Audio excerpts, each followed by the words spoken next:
Hi guys, it's Julie from cookedbyjulie.com. Today we're making coconut shrimp curry.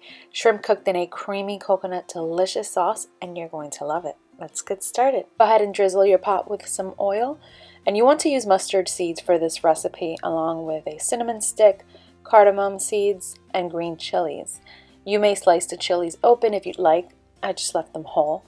You want to cook that for about a minute or two, or until the mustard seeds start to pop. To print this complete recipe, go on over to my website, cookedbyjulie.com, and I'll provide the direct link down in the description box below as well.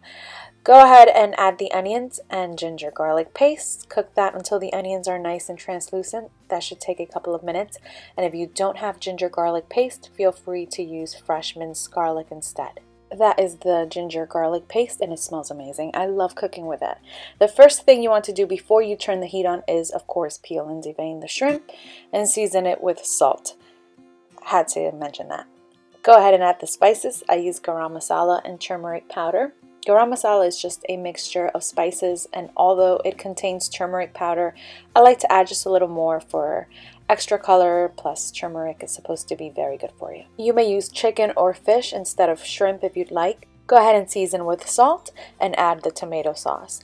You may not believe me and probably think I'm just trying to sell you this recipe, but I honestly make this recipe once a week because it's so simple, and for a quick weeknight meal that tastes just like takeout is always a win-win in my book. If you're trying to eat healthier, you can omit the coconut milk and it will still be fantastic. And if you really want to eat as clean as possible, you can use fresh chopped tomatoes instead of tomato sauce. Go ahead and add the shrimp. Usually shrimp cooks in about a minute, but because the mixture isn't piping hot, the shrimp won't cook as quickly as they would if they were being sauteed in a hot skillet or deep fried. So once I added the shrimp, I covered this and cooked it for about 10 minutes. If you don't trust me, keep an eye on them and check on them after a minute, and you'll probably notice that a couple of them are still raw.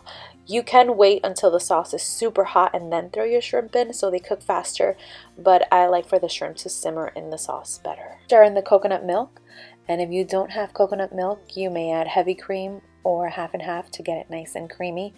I cooked it for an additional minute uncovered, and I then added a bunch of fresh cilantro. I love serving this with basmati rice, but another thing I love serving this with is, I know it's going to sound super weird, but cornbread is amazing with this because it soaks up all that curry, and of course garlic naan is amazing as well. This is not spicy, but if you want it spicy, add some red chili powder or slice up the green chilies, and the seeds inside the chili will spice it up. Make sure you make this as soon as possible. It's super good. Let me know if you do make it, and I want to thank you guys so much for watching.